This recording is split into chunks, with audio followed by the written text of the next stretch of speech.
ഇറാന്റെ എണ്ണ ഉപരോധം നീങ്ങി. ഇപ്പോൾ ഇറാൻ വാരിക്കോരി വിൽക്കുകയാണ്. യുദ്ധവുമായിട്ട് ബന്ധപ്പെട്ട് വെടിനിർത്തൽ കരാർ വ്യവസ്ഥ പ്രാബല്യത്തിൽ വന്നതോടുകൂടി $79 ഡോളറായിട്ടിപ്പോൾ ക്രൂഡ് ഓയിലിൻ്റെ വില മാറിയിരിക്കുകയാണ്. 4% വീണ്ടും ഇടിഞ്ഞിരിക്കുന്നു എന്നുള്ളതാണ്. വലിയ രീതിയിലുള്ള മാറ്റങ്ങൾ വന്നിരിക്കുന്നു. ഈ മാറ്റത്തിനനുസരിച്ച് വില കൂട്ടിയിരിക്കുന്ന രാജ്യങ്ങളൊന്നും പെട്രോളിയത്തിന് വില കുറക്കുക എന്നുള്ളത് അസാധ്യമാണ്. 2 രൂപയും 4 രൂപയും കൂട്ടുന്ന സമയത്ത്, കുറക്കുന്ന സമയത്ത് 15 പൈസ 20 പൈസയൊക്കെയാണ് ഉണ്ടാവാറുള്ളത്. ഒരുപക്ഷെ നമ്മുടെ വിപണിയിലും അങ്ങനെ തന്നെ ആവാനാണ് സാധ്യത.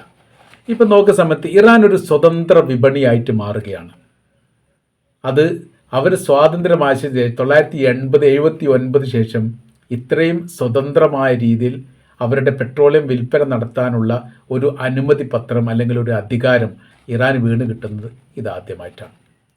സാമ്പത്തിക വിപ്ലവത്തിൻ്റെ തുടക്കം കുറിക്കാൻ പോകുന്നു. അവരുടെ കറൻസി മൂല്യങ്ങളൊക്കെ വല്ലാത്ത രീതിയിൽ ഉയർച്ചയിലേക്ക് എത്താൻ സാധ്യതയുണ്ട് എന്ന് രാഷ്ട്രീയ നിരീക്ഷകർ കരുതുന്നു. ഇന്ത്യ, ജപ്പാൻ, കൊറിയ, തുർക്കി, ചൈന, റഷ്യ പോലുള്ള രാജ്യങ്ങളാണ് ഏറ്റവും കൂടുതൽ പെട്രോളിയം വിൽപ്പന നടത്തിയിരുന്നത് ഇറാൻ.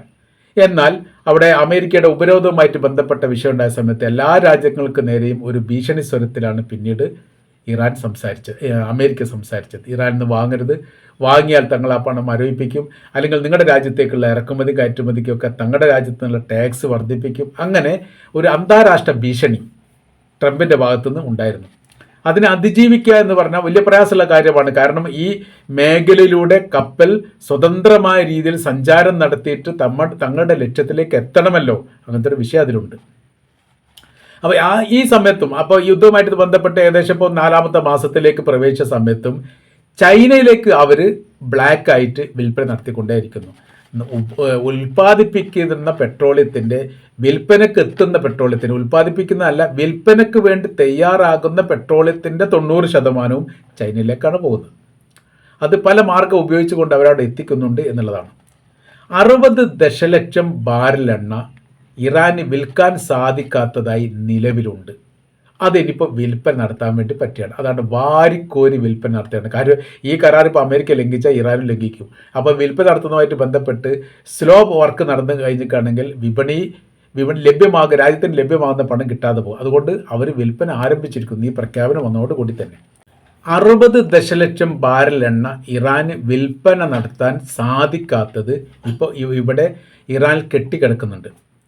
അത് വിൽപ്പന നടത്താൻ വേണ്ടിയിട്ടുള്ള അവകാശം ഈ ഒരു കരാർ വ്യവസ്ഥ വന്നതോടുകൂടി ഇറാൻ ലഭ്യമായിരിക്കും. അതുകൊണ്ടാണ് വാരിക്കോരി വിൽപ്പന നടത്തുന്നത് എന്ന് പറയാനുള്ള കാര്യം ഈ കരാർ വ്യവസ്ഥ അമേരിക്ക ലംഘിച്ചാൽ പിന്നീട് ഇറാൻ ലംഘിക്കേണ്ടി വരും. വിൽപ്പന അവിടെ മുടങ്ങിപ്പോകും, കിട്ടാവുന്ന സാമ്പത്തികം കിട്ടാതെ വരും. അങ്ങനത്തെ അത് കൃത്യമായ രീതിയിൽ അമേരിക്കയുടെ രാഷ്ട്രീയം പഠിച്ച രാജ്യമാണ് ഇറാൻ എന്നതിനാൽ അവർക്കിത് ആരും ഉപദേശിച്ച് കൊടുക്കേണ്ട കാര്യമില്ല. അതിനനുസരിച്ച് നീങ്ങാൻ വേണ്ടി അവർക്ക് സാധിക്കും.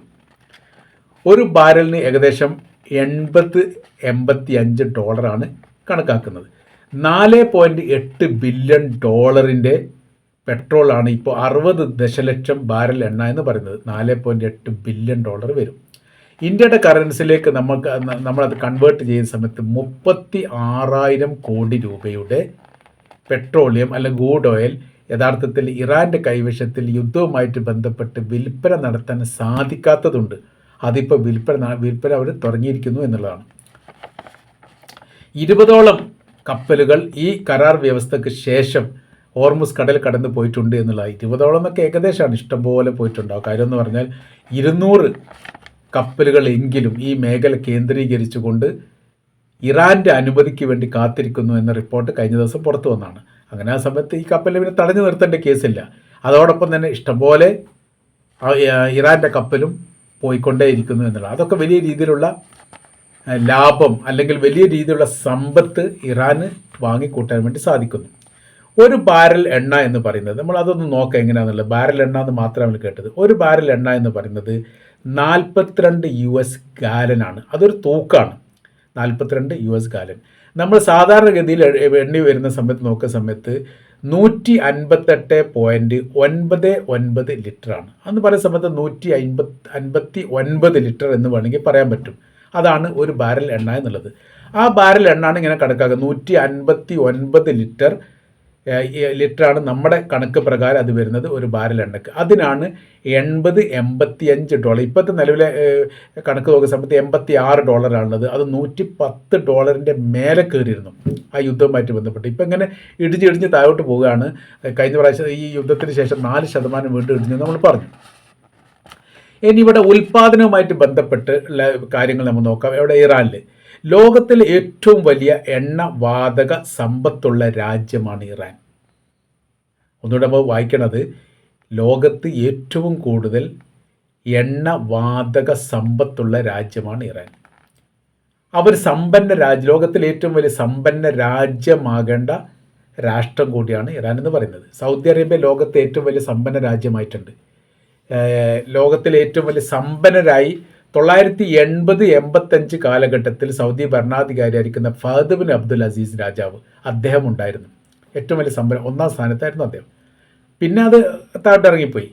അപ്പോൾ അങ്ങനെ ആ മേഖലയിലേക്ക് ഇടിച്ചു കയറാൻ പാകത്തിലുള്ള വാതക സംവിധാനങ്ങളുള്ള രാജ്യമാണ് ഇറാൻ. എന്നിട്ടും അവരങ്ങനെ ആവാത്തതിൻ്റെ കാര്യം അമേരിക്കയുടെ സാമ്പത്തിക ഉപരോധമാണ്. പല ഘട്ടങ്ങളിൽ അത് ഇറാൻ പറയുകയും ചെയ്തിട്ടുണ്ട്. തങ്ങളുടെ രാജ്യത്തിൻ്റെ സാമ്പത്തിക തകർച്ചയ്ക്കും കറൻസിയുടെ മൂല്യം ഇടിയുന്നതിനും തൊഴിലുമായിട്ട് ബന്ധപ്പെട്ട വിഷയത്തിനെല്ലാം അടിസ്ഥാനമായിരിക്കുന്ന കാരണം എന്ന് പറയുന്നത് അമേരിക്കയുടെ ഈ ഉപരോധമാണ്. അമേരിക്കയാണ് അതിൻ്റെ കാരണം. അതുകൊണ്ട് തന്നെയാണ് ഞങ്ങളവിടെ ശത്രു ആവുന്നത്. പിന്നെ അവർക്ക് മുമ്പിൽ പിടിച്ചു നിൽക്കാൻ വേണ്ടിയിട്ട് കാര്യം എന്ന് പറഞ്ഞാൽ രാജ്യം ഭരണം കൈവിട്ടു പോകും എന്ന് തങ്ങൾക്ക് ഉറപ്പുള്ളത് കൊണ്ട് രാജ്യം പിടിച്ചു നിർത്താൻ വേണ്ടിയിട്ടാണ് തങ്ങൾ മിസൈൽ അടക്കമുള്ള പ്രതിരോധ സംവിധാനങ്ങൾക്ക് ആക്കം കൂട്ടിയത്. അത് ഞങ്ങൾക്ക് സമ്പത്ത് അല്ലെങ്കിൽ ഈ ഉപരോധം പ്രശ്നമാവാത്ത രീതിയിലുള്ള സംവിധാനം ഒരുക്കാൻ വേണ്ടി തങ്ങൾക്ക് സാധിച്ചിട്ടുണ്ട്, ഇനിയും സാധിക്കും. അതാണ് അതിൻ്റെ വിശദീകരണ ഭാഗം പറയുന്നത്.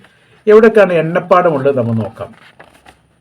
ഏറ്റവും പ്രശസ്തമായിരിക്കുന്ന എണ്ണപ്പാടം കൃത്യമായ രീതിയിൽ പറഞ്ഞാൽ 100-ലധികം എണ്ണപ്പാടങ്ങൾ ഇറാനിലുണ്ട്. അതിലിപ്പോൾ ഏകദേശം ഒരു 40% എണ്ണപ്പാടം ഇപ്പോഴും രഹസ്യമാക്കി വെച്ചതാണ്, പബ്ലിക്കായിട്ടില്ല, അറിയില്ല എവിടെയാണെന്നുള്ളത്.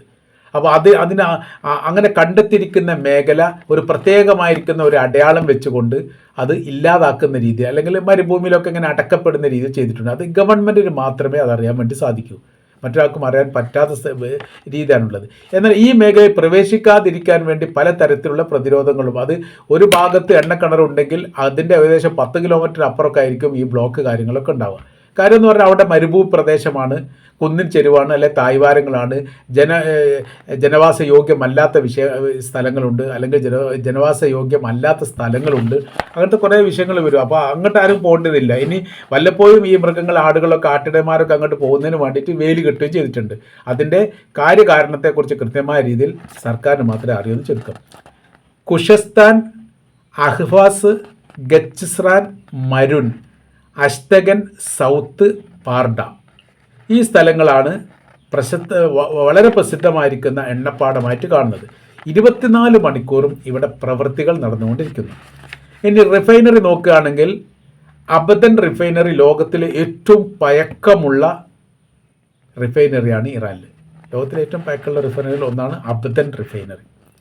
Isfahan, Bandar Abbas, Tehran, Tabriz, ഷസന്ത്, ഈ മേഖലയിലാണ് ഈ റിഫൈനറി ഏറ്റവും കൂടുതൽ. ഈ റിഫൈനറി ഉള്ളത് തന്നെ റിഫൈനറിയെ പോലെ തന്നെ ഫാക്ടറി സംവിധാനങ്ങളും പ്രവർത്തിക്കുന്നത് രഹസ്യമായിരിക്കുന്ന റിഫൈനറി ഉണ്ട് എന്നാണ് പറയപ്പെടുന്നത്.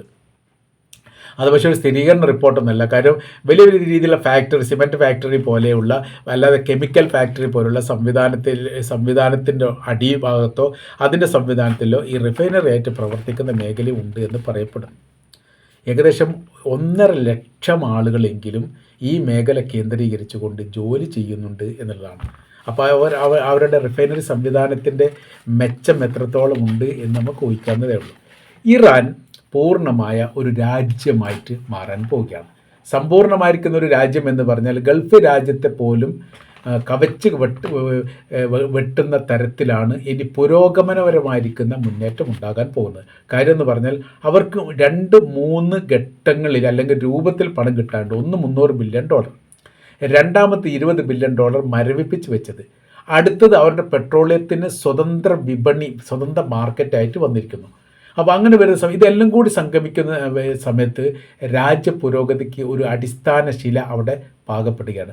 പക്ഷേ ഇറാൻ പറയുന്ന ഒരു കാര്യമുണ്ട്, ഇത് എത്രത്തോളം ഉണ്ട് എന്ന് പറയാൻ വേണ്ടി സാധിക്കില്ല. അതുകൊണ്ട് ഉള്ള അത്രയും വളരെ കൃത്യതയോടുകൂടി ഇത് കൈകാര്യം ചെയ്യുക. അമേരിക്ക എങ്ങനെ കൈകാര്യം ചെയ്യണമെന്ന് ലോകത്തിന് അറിയില്ലെങ്കിൽ അത് ഇറാനോട് ചോദിച്ചാൽ മതി, അവരത് പറഞ്ഞു തരും.